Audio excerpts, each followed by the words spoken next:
Bonjour tout le monde, bienvenue à ce nouvel épisode du podcast L'État financier, donc encore une fois aujourd'hui en compagnie de mon collègue Gabriel. Salut tout le monde, salut JP. Et c'est effectivement aujourd'hui le lancement de la saison 5, donc toujours la même logique, les 26 épisodes se sont conclus la semaine passée, deuxième anniversaire d'ailleurs du podcast la semaine passée, donc allez écouter l'épisode pour les intéressés, ceux qui l'ont pas déjà fait, mais on lance ça en force. La nouveauté, normalement, aurait été la présence d'un collaborateur très spécial, unique, qui ne se présente jamais, c'est-à-dire Thomas. Malheureusement, n'était pas disponible aujourd'hui, donc on lance la saison dans le format original. Vous allez voir, d'ailleurs, on fait un Au son de la cloche et dans vos poches, là, donc on dirait qu'on retourne à l'épisode 1 de la saison 1. On rend hommage à notre format original. Exactement, donc c'est un petit peu comme ça qu'on lance la nouvelle saison. Vous allez voir d'ailleurs, là, pour ceux qui nous suivent depuis très longtemps, le deuxième segment, le Dans vos poches, va porter sur un sujet qui est un bon running gag entre Gab et moi. Là. C'est un sujet, et probablement le seul podcast qu'on a littéralement mis aux poubelles dans l'histoire du podcast. Donc on va espérer cette fois-ci que l'on traite le sujet d'une manière plus pertinente que la dernière fois. C'était d'ailleurs, je crois, ça devait être genre le 5e épisode du podcast qu'on faisait d'ailleurs Ouais, au podcast studio sur Montréal à l'époque. Et effectivement, ça avait terminé avec une fin de soirée où c'était mis dans les poubelles et on était retournés bredouille chacun chez soi. Donc on va espérer effectivement que ce soit de meilleure qualité, mais très très très d'actualité, on doit le dire, pour la deuxième partie en date d'aujourd'hui. Et je pense que l'angle aussi qu'on va prendre, vous allez le voir, est quand même beaucoup plus pertinent, on va dire, que ce qu'on avait fait originellement. Faut dire que l'expérience aussi, je pense aussi, joue. Oui, oui. Après 2 ans, on fait pas les mêmes erreurs qu'on avait peut-être l'habitude de faire au début, là, mais vous voyez, c'est le but aussi. On progresse avec vous, chers auditeurs. Plus vous êtes Exact. nombreux, regardez, plus je trouve que le contenu, et en l'écoutant à chaque semaine, je le trouve de qualité. Je pense, JP, je suis prêt à faire du coup le petit... Absolument, tu peux lancer le disclaimer et les remerciements là, que tu as maintenant rendu en format hybride depuis maintenant le début de la saison 3, je crois. Là. Ouais, bah ça devient une habitude, mais c'est vrai que on voit... bah, c'est ça, des bonnes performances. Je suis content la semaine passée. En tout cas, merci à vous, ceux qui nous écoutez. Hein. On sait que parfois, avec l'été et puis le beau temps, qu'il y a parfois la canicule qu'on a eu en France puis au Québec la semaine passée. Là. On voit que parfois, bah, il y a des semaines où il y a un peu moins de monde. Bon, cette semaine, c'était bon. Alors, génial, super content.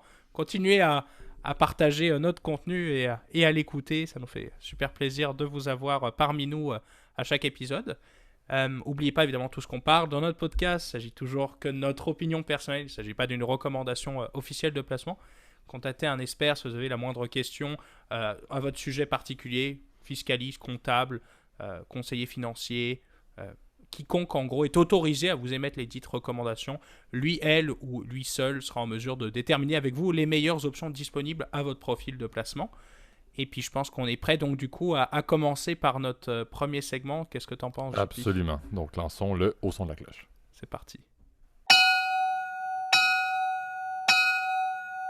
Parfait. Donc le sujet, effectivement, là, vous allez peut-être pour certains auditeurs vous souvenir, on avait fait quelques épisodes, je pense 2 épisodes sur la transition énergétique. Un peu comme l'Afrique, terre d'opportunité, là, on a eu des thématiques qui étaient fort inspirantes dans le cadre de la saison 2 et de la saison 3. On avait un petit peu mis la transition énergétique de côté. On n'avait pas parlé de l'énergie qu'on veut aborder aujourd'hui. Là. Vous vous souviendrez, on avait parlé du solaire, on avait parlé de l'éolien.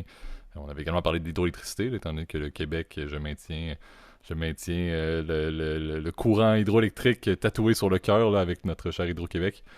Donc on avait parlé un petit peu des énergies renouvelables. Par contre, on avait laissé l'hydrogène de côté. Puis je crois que c'est une erreur d'ailleurs. En fait, ce qu'on a fait, Gab et moi, sans s'en rendre compte, c'est un petit peu ce que la majorité des industries qui consomment de l'énergie ont fait. C'est-à-dire sous-estimer les capacités de l'hydrogène pendant quand même extrêmement longtemps, parce que c'est pas nouveau, ce type d'énergie-là, ce type d'énergie renouvelable-là.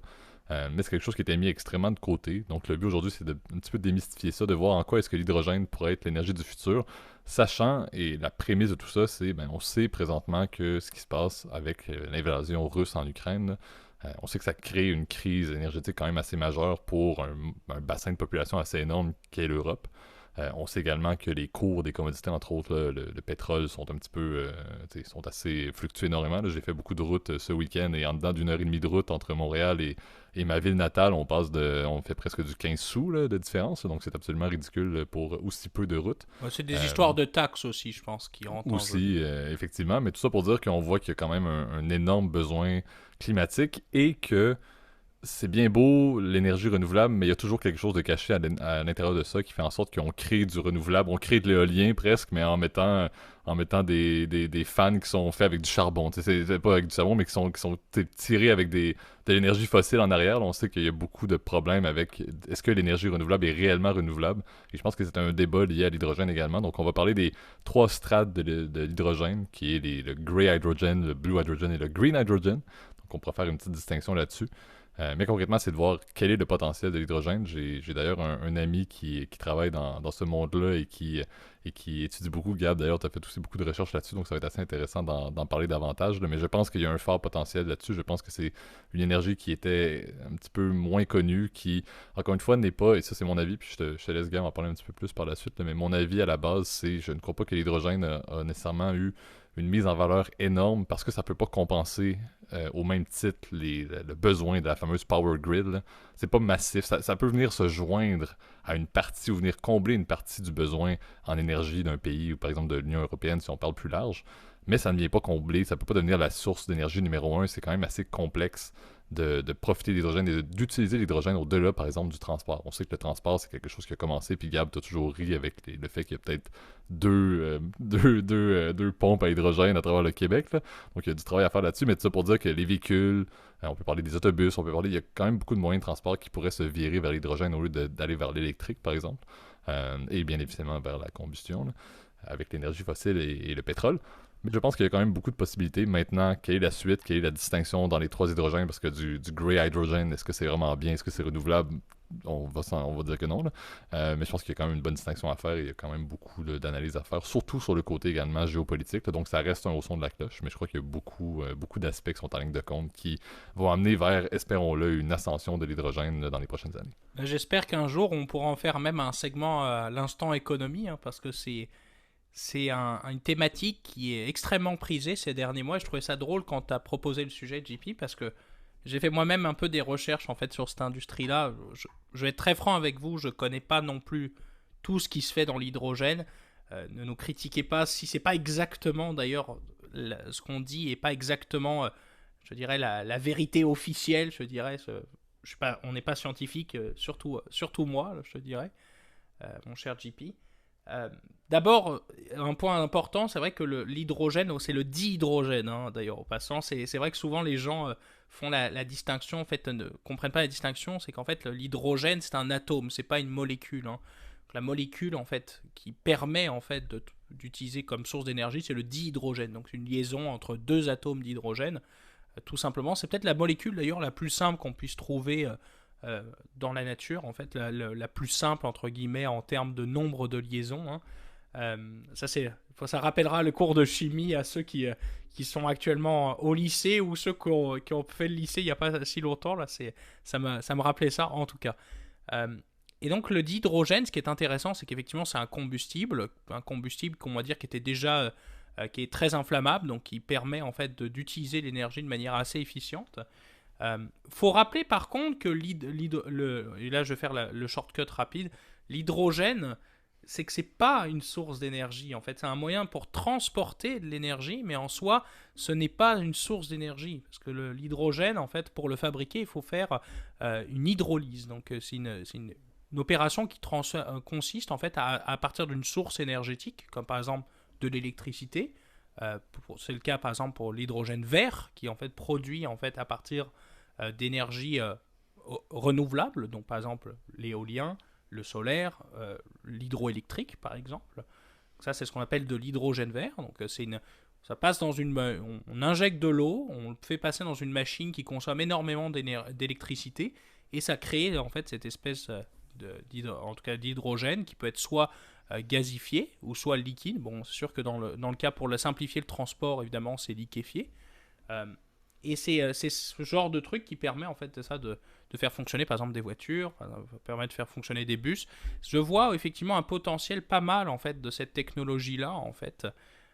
D'abord pour diversifier, je te dirais, la source d'approvisionnement mondial. On sait qu'il y a énormément d'acteurs qui s'intéressent à cette industrie-là. Peut-être j'en reparlerai un peu plus tard et je te laisserai la parole là-dessus, JP. Là, mais tu as énormément d'acteurs sur la scène géopolitique internationale qui veulent se positionner sur ce segment-là. Je trouve que ça peut avoir un intérêt, par exemple, pour remplacer le diesel. On sait que c'est vraiment les gros tracteurs, les gros engins de chantier, par exemple, ils ont besoin de carburant qui a un très gros rendement. C'est le cas, par exemple, des tracteurs, des bus, etc., qui fonctionnent la plupart du temps au diesel. Et je pense que l'hydrogène peut avoir un potentiel, effectivement, pour remplacer ça. Bon, pour l'avion, ça paraît compliqué parce qu'un truc qui explose à côté d'un avion, t'aimerais éviter, comment dire, d'avoir ça. Bon, tu vas me Oui, dire alors. un échappement avec de l'eau qui coule d'un avion aussi, c'est plus ou moins pertinent. Voilà. Puis t'imagines, on l'a tous vu, là, par exemple, le crash de l'Hindenburg, hein, je pense que c'est le meilleur exemple, qui ne servait pas de carburant, rappelons-le, hein, dans l'Hindenburg, donc qui étaient les dirigeables de l'époque, en fait, avant la guerre, donc qui étaient développés par les Zeppelin, donc c'était une compagnie d'Allemagne nazie. Et ben, oui, eux utilisaient des moteurs au diesel, mais l'hydrogène permettait de faire voler en fait le Zeppelin. Et vous avez tous vu cette image du Zeppelin Hindenburg qui s'est crashé aux États-Unis, puis ça a été une énorme explosion. Enfin, donc évidemment, c'est pas ça qu'on souhaite évidemment avec un avion, et c'est vrai que ça limite vraiment le potentiel de cette énergie-là pour le coup pour l'avion. Effectivement. Tu as parlé de l'hydrogène vert. Il faut également soulever l'hydrogène gris. Donc, l'hydrogène gris qui est fait, comme tu as dit, dans le même processus. C'est simplement qu'on remplace l'énergie renouvelable par, que ce soit du charbon, que ce soit du pétrole, peu importe, mais par du fossile. Donc, encore une fois, le fait de mentionner que l'hydrogène n'est pas une source d'énergie qui soit réellement renouvelable si on la considère comme étant gris. Et il y a également l'entre-deux, donc entre l'hydrogène gris et l'hydrogène verte, il y a l'hydrogène bleu qui est, à la base, c'est l'hydrogène gris, donc c'est le fait de produire à partir d'énergie fossile, mais d'y aller avec justement là, des processus qui vont permettre. Officiellement, c'est le carbon capture en anglais, c'est beaucoup plus parlant, si on peut dire, à mon avis, en anglais qu'en français, qui est une traduction directe que je vous partage à l'instant, sortie de site qui est Alors, la séquestration du dioxyde de carbone. C'est ça, c'est séquestration de dioxyde de carbone, même si Voilà. c'est pas exactement ça, parce que la séquestration est passive. C'est ce qu'on appelle du capture de carbone en français, mais c'est un peu laid, je t'accorde, JP. Exact, mais tout ça pour dire que c'est un entre-deux, donc l'hydrogène bleu n'est pas non plus une solution parfaite. Donc l'idéal est de trouver une manière pour la pérennité de cette source d'énergie-là doit être de l'hydrogène vert. Maintenant, comme tu en parlais, Gab, c'est sûr que l'utilisation vient encore une fois en ligne de compte. Ça me fait penser un petit peu au début là, des véhicules électriques, par exemple. Comme on l'a dit, le transport est ce qui semble s'avérer, pour l'instant du moins, l'utilisation principale pour cette source d'énergie. C'est certain que, encore une fois, ces véhicules-là, ces autobus-là, peu importe quel type de moyen, surtout terrestre, on va parler, c'est certain que les coûts sont absolument faramineux, comme l'étaient à l'époque les premiers véhicules électriques, lorsque Tesla était à peu près seul au monde, c'était des coûts, et encore une fois, Tesla n'est pas loin d'être cheap, là, en bon anglais.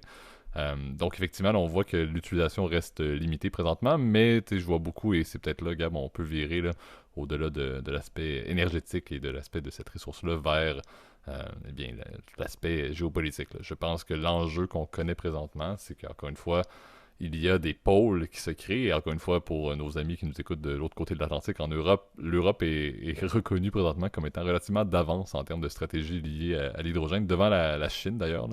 Mais comme on sait tous, c'est certain que tout ce qui va impliquer, que ce soit l'électrolyse ou peu importe, l'Europe va avoir probablement des conditions qui sont plus favorables à aller vers de l'hydrogène vert que la Chine. Donc la Chine en général veut trouver une manière de justement d'obtenir de l'électricité ou des ressources énergétiques le plus facilement possible. Donc c'est certain que est-ce que l'hydrogène gris est applicable pour la Chine comme première base, c'est certain. Donc il y a quand même un débat sur justement les trois strates d'hydrogène, à mon avis, qui vont tomber en ligne de compte. Mais pour l'instant, l'Europe reste encore une fois un fervent d'une stratégie d'hydrogène, amplifiée par, comme on l'a mentionné, ce qui se passe en Ukraine présentement.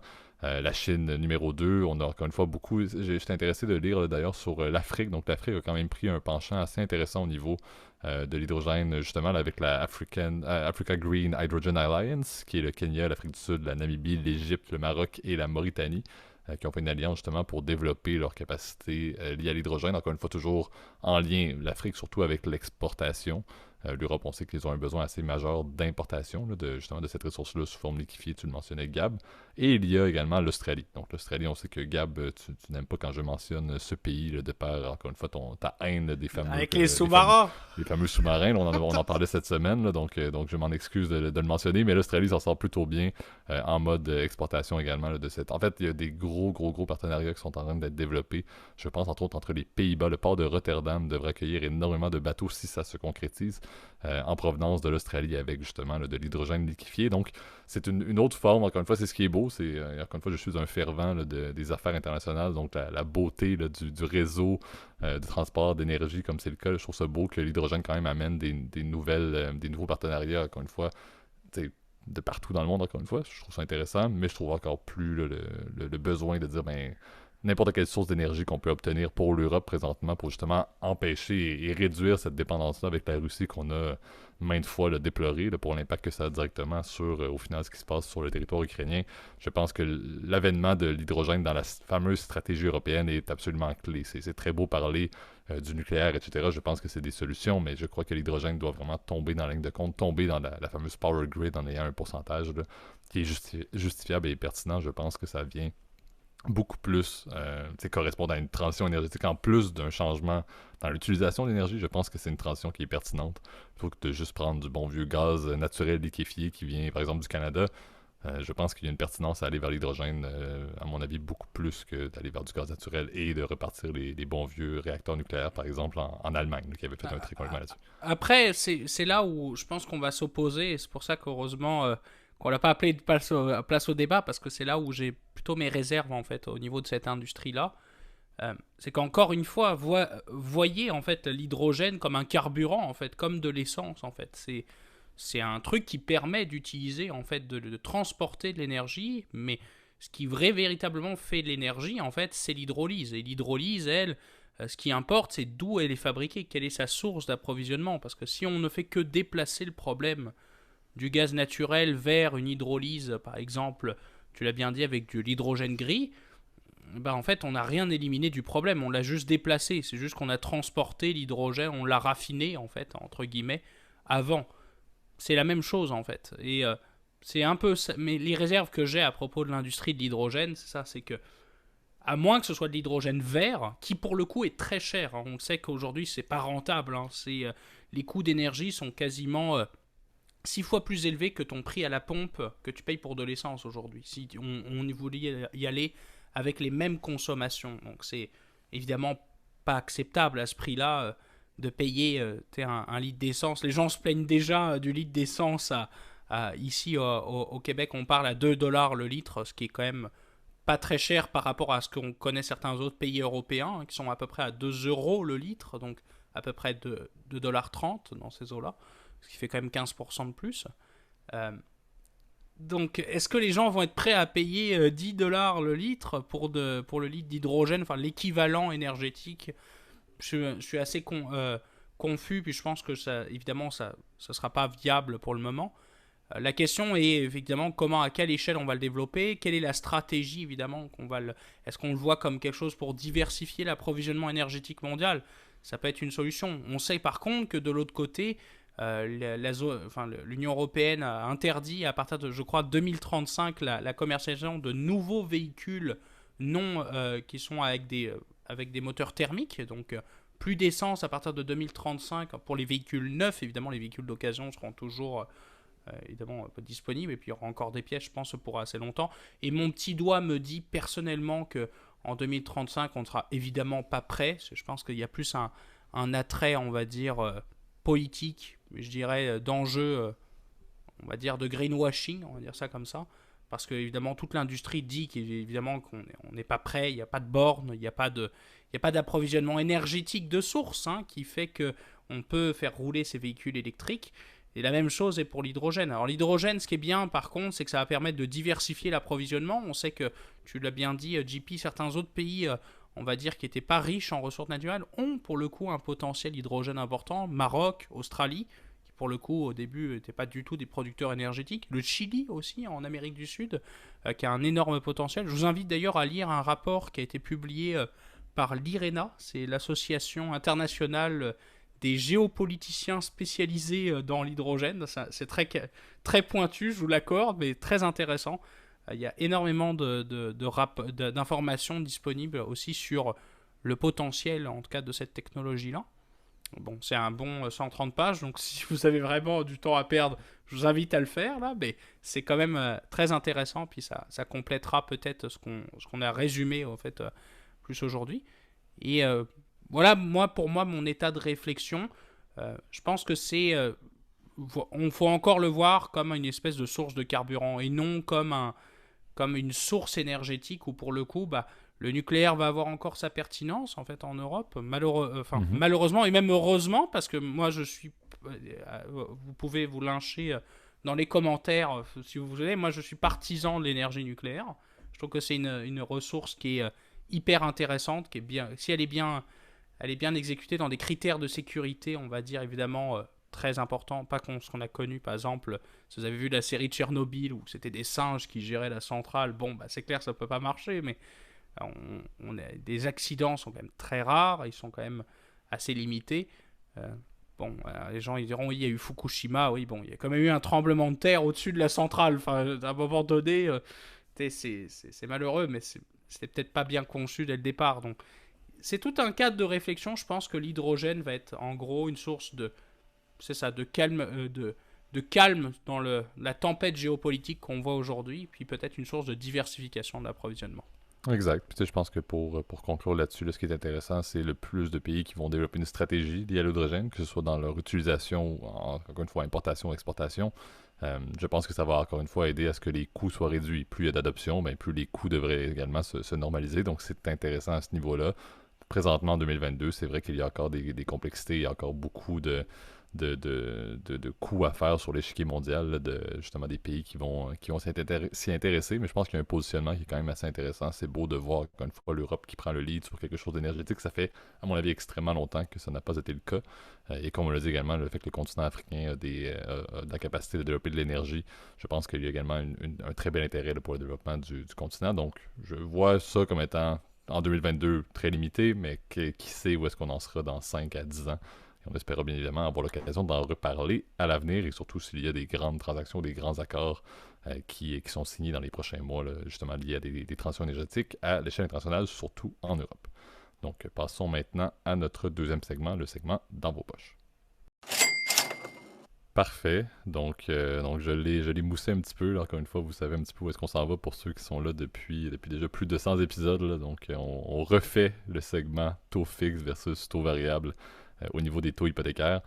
C'était quelque chose qui, d'ailleurs, Gab, on va se le dire, là, ce n'était pas forcément d'actualité lorsqu'on en parlait en 2020. Je crois que c'est extrêmement d'actualité en 2022, sachant maintenant que les taux directeurs là, des banques centrales sont en hausse assez drastique. Je pense qu'il y a énormément de questionnements à se poser, que ce soit pour des personnes qui vont acheter, ils doivent prendre une décision présentement, à savoir est-ce que je signe taux fixe ou taux variable, mais également pour les personnes qui ont acheté, par exemple, avec du variable et qui ne savent pas trop quoi faire, ou des personnes qui sont propriétaires et doivent re-signer un nouveau terme là, dans le système canadien, bien évidemment, par exemple, dans les prochains mois. Donc, je pense qu'il y a beaucoup de réflexions qui se passent présentement. C'est normal, dans un contexte de taux haussier, c'est certain que la réflexion se pose.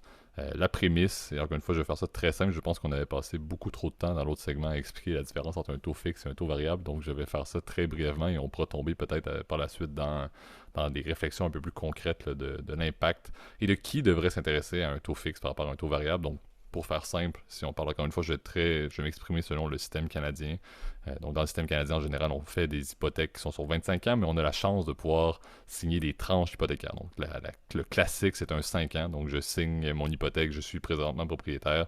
J'ai signé un 5 ans. Donc, j'ai 5 ans, une entente de taux qui est signée, que ce soit un taux fixe. Donc, j'ai décidé pendant 5 ans avec ma banque de payer, par exemple, je te dis n'importe quel taux présentement, c'est pas du tout d'actualité, mais par exemple, je paye 2,5% pendant 5 ans, ben à chaque année, j'ai un intérêt de 2,5% fixe, donc j'ai choisi une option taux fixe. À l'opposé, je peux également signer sur cette même période-là, donc sur le bon vieux 5 ans, un taux variable qui est très simple, ben c'est le taux de base de la banque qui est directement impacté par la Banque centrale du Canada, par exemple, plus une majoration. Et en général, la base de toute chose, c'est lorsque je prends une décision de signer un prêt hypothécaire, le taux variable sera plus bas dans son état au jour J que le taux fixe pour une même période donnée. Et c'est la prémisse. Donc, encore une fois, c'est pas beaucoup plus sorcier que ça. Les systèmes, encore une fois, vont changer. Je sais que Gab, tu peux expliquer un peu plus le système en Europe et en France. Aux États-Unis également, c'est sur des périodes de beaucoup plus long terme en général. Donc, le Canada a un système un petit peu différent là, de ce qu'on retrouve outre-Atlantique et même chez nos voisins du Sud. Mais grosso modo, c'est la même logique. Tout dépend du terme. Là. Des fois, c'est du 5 ans. Des fois, ça va aller sur le 25-30 ans. Je pense qu'aux États-Unis, c'est le 30 ans. Mais ça porte son nom. Le taux fixe, c'est que vous avez fixé votre taux. Le taux variable, c'est que vous avez quand même un peu de variation possible. Mais ça reste que vous avez signé des conditions pendant une période X, l'un ou l'autre, bien évidemment. présentement, je crois, et Gab, je te passe la parole là-dessus, la réflexion vient du fait qu'il y a une certaine incompréhension entre l'impact réel d'une hausse du taux des banques centrales sur les taux fixes et les taux variables. Alors qu'en réalité, ben, les deux sont impactés. Il n'y en a pas un ou l'autre qui en est protégé. Donc ça, c'est peut-être la prémisse qui est importante à noter. Et peut-être, Gab, tu peux enchaîner un petit peu là-dessus et sur ben, quel genre de profil et quel genre de contexte pourrait favoriser l'un ou l'autre. C'est une décision, encore une fois, avant de te lancer la balle, Gab, une décision qui est très personnelle. Il n'y a pas de bonne ou de mauvaise réponse. Il n'y a pas de golden ticket qui est la meilleure décision à prendre et que financièrement, il n'y a rien qui se compare. Donc ça, c'est la prémisse. Là. Votre contexte est assez important. Mais je pense qu'il y a quand même des situations qui sont intéressantes à noter. Là. Ouais, en fait, la raison qui nous a poussé à refaire un taux fixe, taux variable, je préfère peut-être le réexpliquer, c'est que même dans mon entourage, tu vois, il y a beaucoup de gens qui ont acheté, si tu veux, ils ont acheté avec un taux fixe. Bon, c'est sûr qu'il y avait le contexte, ils disaient on sait que les taux vont remonter, etc. Et puis le côté taux variable fait peur, parce qu'on se dit, bon, bah, ça se trouve, dans 2 mois, mon taux va monter, mais la question est de savoir est-ce que c'est plus rentable ou non en ce moment. Bon, bah, alors, il y a plusieurs facteurs à prendre en compte. J'avais fait un petit calcul, par exemple, pour te donner un état d'idée, par exemple, sur un paiement. Je crois que j'avais fait une simulation, par exemple, sur un prêt de 320 000 $. Bah, l'augmentation, en fait, du paiement passant de 3 à 5%, par exemple, pour donner un état d'idée, bah, c'est environ 400 $. Hein, ce qui est quand même beaucoup. Hein, c'est un montant important. Alors, c'est vrai que le fait de passer en variable, bah, peut-être, tout dépendamment du contrat d'ailleurs que tu as signé avec ta banque, il se peut qu'à chaque fois qu'il y ait une hausse de taux, le paiement s'ajuste. Donc tout de suite, tu te remets, tu te planifies ton budget en fait sur un taux d'intérêt qui est plus bas que ce que tu vas avoir sur le long terme. Bon, alors la question est de savoir maintenant, est-ce qu'on est prêt en fait à accepter en fait cette hausse de taux? Parce que tu vois, j'ai repris des cotes en fait de taux d'intérêt parce que le mortgage market, faut comprendre qu'il price déjà à l'avance en fait les hausses de taux. Il le sait déjà que les taux vont monter et que avoir un taux fixe pour une banque, bah, c'est plus risqué parce que elle se promet elle va recevoir un taux d'intérêt fixe, alors que par contre la manière dont elle se finance en fait, donc avec les dépôts de ses clients, et ben elles sont payées à un taux variable. Donc si les taux augmentent, bah, c'est pas bon si tu veux pour elles. Par contre pour vous évidemment t'es gagnant parce que ça veut dire que tu as fait évidemment t'as fait un gain évidemment sur ton prêt. Enfin, quelque part, tu payes, imaginons 3%, alors que maintenant les taux sont à 5%, bah, c'est plus avantageux. Un peu comme une obligation d'ailleurs. Le principe est toujours le même. Hein. Bon, alors pour donner un état d'idée des choses, par exemple en ce moment, un taux fixe de 5 ans, comme tu l'as expliqué JP pour un terme standard au Canada, c'est à peu près 5%. Tu vois, je retrouve des cotes à 4,99 et parfois à 4,89%, donc c'est quand même assez élevé hein, quand même. Alors que les taux variables, tu le vois, en comparaison, bah, sont plus aux alentours entre 2,5 et 3%. Alors on sait qu'évidemment on pourrait dire, bon, on sait que déjà le 75 points de base est quasiment sûr, donc on va le rajouter au taux variable, donc on est à peu près à 3,5, on va dire ça comme ça. Et donc c'est ça qu'on se retrouve avec une situation, on se dire, bon, est-ce que je suis prêt à accepter encore des hausses de taux?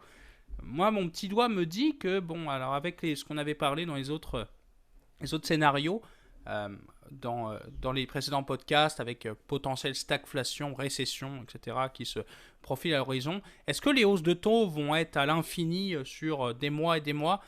Mon petit doigt me dit que ce ne sera pas le cas, parce que trop de taux d'intérêt, ça va provoquer de la récession. Powell, d'ailleurs, commençait déjà à acquiescer ce problème-là, de dire que peut-être qu'on va vivre un épisode d'inflation, en fait, de stagflation, voire de récession avec les hausses de taux, mais qui sont prêts à accepter ça. Donc, est-ce qu'en augmentant les taux de manière trop brusque, on risque évidemment de faire péter l'économie au complet?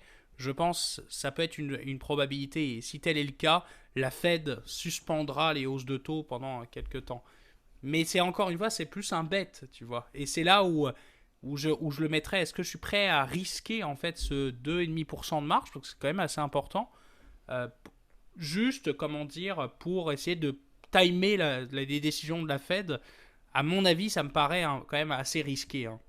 Ben, effectivement. Puis, d'ailleurs, on salue toujours M. Powell. Il a dit qu'il était prêt à accepter une stagflation, mais il ne sera pas prêt à en prendre la responsabilité. Donc, je le salue à nouveau.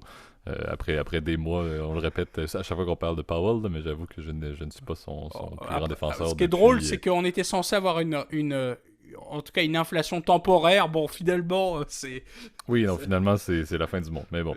Mais effectivement, comme tu disais, dans l'approche de dire qu'est-ce qui est le mieux, il y a plusieurs personnes qui vont approcher la logique du taux fixe pour, tu sais, qui est-ce qui devrait prendre le taux fixe. Ils vont souvent parler des premiers acheteurs. Parce qu'un premier acheteur, dans un contexte justement de taux haussier, ben, il y a quand même un intérêt et une simplicité d'avoir un taux qui est fixe dans la structure de ses paiements. On sait que des premiers acheteurs, il y a une certaine complexité, un certain stress lié à un premier achat. Quand on sait que notre paiement va être de, je dis n'importe quoi, encore une fois, là, 1000 $ canadiens pendant 5 ans, ben c'est beaucoup plus facile de gérer, encore une fois, que ce soit les autres dépenses, que ce soit pour une propriété unifamiliale ou un condo avec les frais de condo, etc., l'électricité, le câble, peu importe, l'Internet.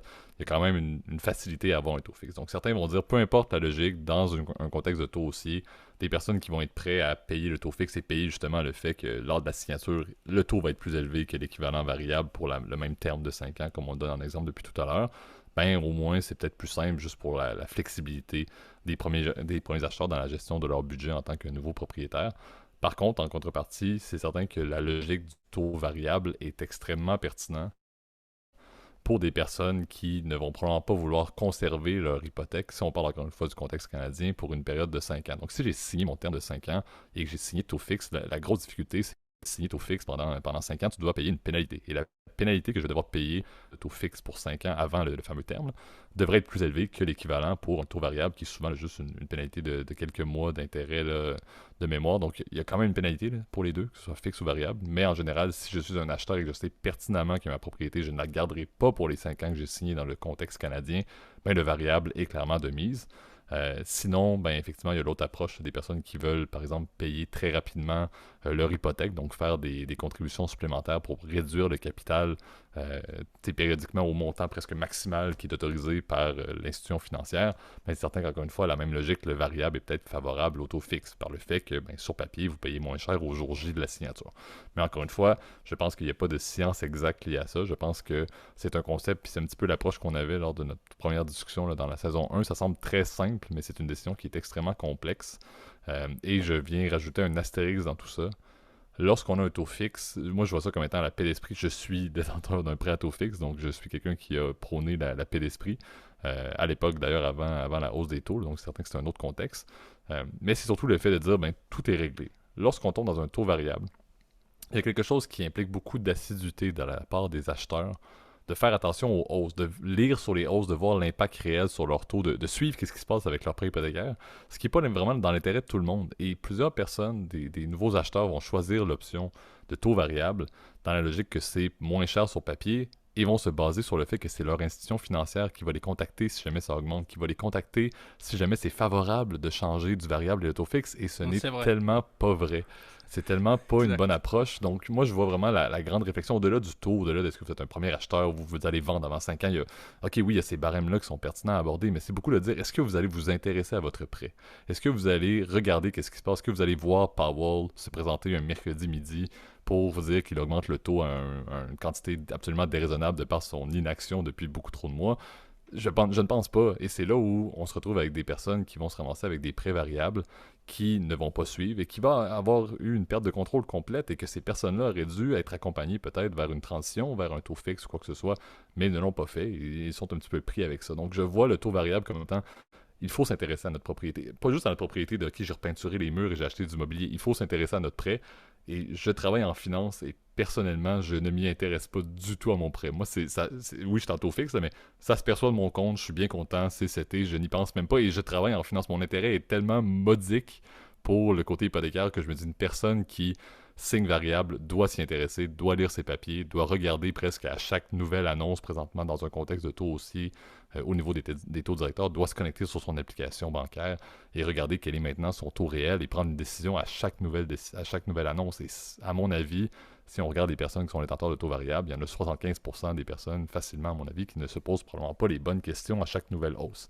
Et c'est là peut-être le problème, c'est là le but de ce segment-là, justement, de démystifier un concept qui sur papier semble très simple, mais qui en réalité a énormément d'impact sur les poches des consommateurs et des propriétaires présentement dans un contexte haussier et dans un contexte où le coût de la vie est en contrepartie absolument majeur. Donc, est-ce qu'une hypothèque qui varie indûment et encore une fois sans action légitime, Est-ce que c'est pertinent dans un budget? Mais ça va faire très mal à un certain point et je ne pense pas qu'il y a beaucoup, si on parle du contexte canadien, il n'y a pas beaucoup de Canadiens qui ont une énorme marge de manœuvre à ce niveau-ci avec le coût de la vie qui est en hausse pour justement tolérer une hypothèque qui varierait hors norme. Après, je partage exactement ce que tu viens de dire, JP. C'est plus une question de propension à prendre du risque, d'intérêt, en fait, pour laquelle on choisirait d'aller peut-être quelque chose d'un peu moins cher, mais aussi un peu plus risqué. C'est là où il faut se poser des questions, en fait. Et tu l'as bien résumé, en fait, c'est ça. C'est un niveau d'intérêt, etc. Je dirais quand même le variable a aussi son intérêt. Par contre, si tu me permets, pour ajouter un point, justement pour quelqu'un qui est très actif sur le marché immobilier, quelqu'un qui par exemple fait beaucoup d'achats, de reventes, ce genre de choses, ce qu'on appelle des flips, donc c'est souvent des achats, on rénove, puis comment dire, on revend, ce genre de choses, donc ce genre de dans la game de l'immobilier, bah, ça peut être un outil intéressant parce que c'est flexible, parce que c'est vrai que tu l'as bien dit, souvent tu te fais un peu moins rincer quand tu revends avant 5 ans, ou du moins même après, là, souvent c'est un peu plus flexible. Ça te permet aussi bien souvent de refinancer aussi en cours de terme, donc ce qui est pas souvent le cas en fait en fixe. Souvent tu es obligé de reprendre un autre prêt à taux fixe, donc souvent tu te fais rincer d'une autre façon ou d'une autre. Donc c'est vrai que ça, je le vois aussi pour quelqu'un vraiment qui est un peu plus intéressé en fait par l'immobilier de manière plus générale et qui suit ce qui se passe dans le mortgage market. Donc parce que comme n'importe quel marché, donc comme le marché des obligations, comme le marché des actions, tout se sait hein, sur le mortgage market. C'est un marché qui est énorme. On a déjà parlé par exemple de ce qui se passe par exemple sur les produits titrisés. Bon, c'est clair que vous, monsieur et madame tout le monde, vous n'allez pas vous amener à acheter par exemple des collateral mortgage obligations, qui sont des titres de créances packagés en fait d'obligations qui sont utilisés par des investisseurs institutionnels ou des grandes banques, etc. Évidemment, je me doute bien que vous n'allez pas acheter ça, mais c'est vrai que le mortgage market vous impacte directement, donc c'est vrai que c'est important de s'informer aussi là-dessus. Et je dirais, il faut être conscient que, encore une fois, les prêteurs prennent en compte déjà, ils connaissent le futur quelque part. Hein. Il y a énormément en fait d'informations qui sont déjà publiques ou des informations qui sont prédites déjà par la plupart des analystes. Et ce qui fait que, sachez-le, c'est la même chose par exemple à la bourse qui influe beaucoup plus, c'est les surprises. Et c'est vrai que aujourd'hui, on a déjà des attentes pas mal au niveau des prochaines hausses de taux. Alors c'est vrai que peut-être l'option du variable rendue là, si vous êtes très au courant, peut être intéressante. Mais je pense que c'est des réflexions à avoir. Il y a peut-être une troisième réflexion que je pourrais avoir, si tu permets, JP. Ça va être un angle un peu différent. Et ben, ça va être en fait de mettre plus de mise de fonds. Donc tu vas dire un espèce d'autofinancement par soi-même aussi. Et ben, je pense que ça peut être aussi une autre solution en fait en ces temps un peu plus compliqués parce que on a souvent dit que c'est mieux d'épargner plutôt que d'emprunter. Tu vois, d'épargner par rapport à mettre plus de mise de fonds parce qu'avant, à l'époque, tu avais des taux à 2%, puis tu pouvais aller chercher sur le stock market 7,5, 8%, on va dire ça comme ça. En ce moment, c'est plus vraiment le cas. Là, tu les as vus depuis le début de l'année. Enfin, le S&P fait moins 22%, le Nasdaq fait moins 30%, le Dow, je crois, que fait moins 18%. Enfin, tu vois, c'est compliqué. Tu vois. Carnival, c'est pris 65. Voilà, Carnival, 65 dans le rouge. Dans le rouge, malheureusement. Oui, bien évidemment. Oui, ça coule un peu. C'est comme les bateaux. Oui, c'est absolument. En fait, c'est le Titanic, mais pas vraiment. Enfin, bon, on s'est compris. Effectivement, ça ne fonctionne pas. Ça, c'est la parenthèse pour ceux qui connaissent. Carnival n'est pas du tout. N'a pas fait la reprise qu'on pensait dans cette saison estivale, mais pas du tout. Pas vraiment. Mais pour le coup, c'est vrai que c'est intéressant d'aller mettre plus de mise de fonds en ce moment parce que effectivement, ça coûte cher et le frais sol, donc on va dire le point d'équilibre, c'est les rendements moyens du stock market plus les taux d'intérêt des hypothèques, c'est à peu près 14%, tu vois. Or, faire 14% sur les marchés cette année, compliqué. Donc, je dirais plutôt, mettez plus de mise de fonds à la limite. Ça me paraît être une meilleure option. Peut-être être un peu plus conservateur. Parce que dans tous les cas, les banques vont être plus conservatrices à vous donner un prêt. Maintenant que les taux montent, elles savent qu'il faut être solide en fait dans tes repaiements. Donc, dans tous les cas, tu vas probablement pas avoir le choix de mettre plus de mise de fonds. Donc, moi, ça me paraît une bonne option, en fait, c'est ça, d'y aller mettre un peu plus de mise de fonds, et essayer d'épargner plus avec les paiements, puis après, dans 5 ans, c'est là où tu réévalues effectivement tes tes options, tout dépendamment si tu gardes, tu déménages, tu vends. Enfin, là, rendu là, c'est votre choix personnel. Et je dirais, ouais, il y a les trois options se valent, mais je pense qu'il faut être conservateur dans les périodes où il faut l'être. Et là, en l'occurrence, moi, je le suis personnellement. Absolument. Puis, tu sais, je pense qu'un dernier aspect, là, avant de rendre l'antenne, c'est n'hésitez pas à ne pas juste écouter les conseils d'un courtier immobilier ou d'un agent hypothécaire, par exemple d'institution financière. Parlez-en à vos amis, à vos proches qui sont propriétaires, qui sont soit récents ou non. Je pense qu'il y a quand même Moi, j'en ai beaucoup appris dans la discussion avec des amis proches qui ont acheté également. Je pense que ça m'a beaucoup aidé à me guider.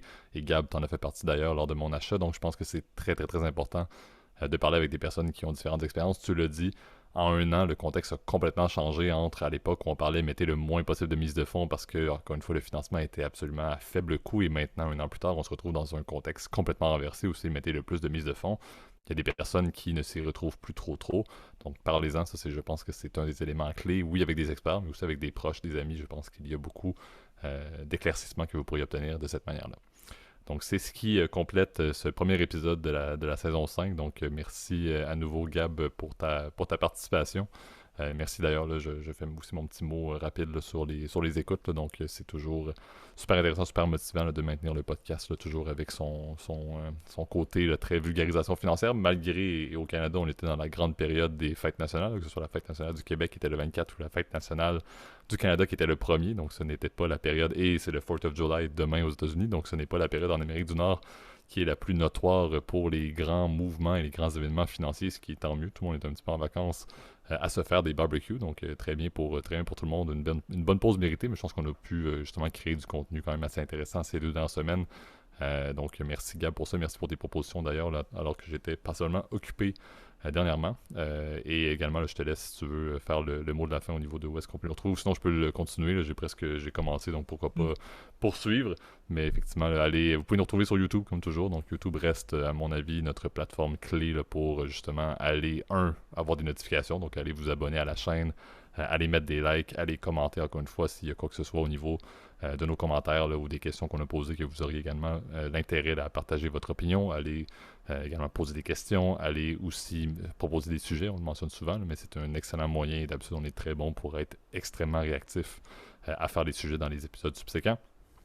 C'est également, là, d'ailleurs, à mon avis, une des plateformes qui m'étonne de semaine en semaine, là, de voir le nombre de personnes qui, justement, là, vont faire une écoute sur YouTube. Je l'apprécie fortement. Donc, allez l'utiliser surtout pour le contexte contact avec l'état financier.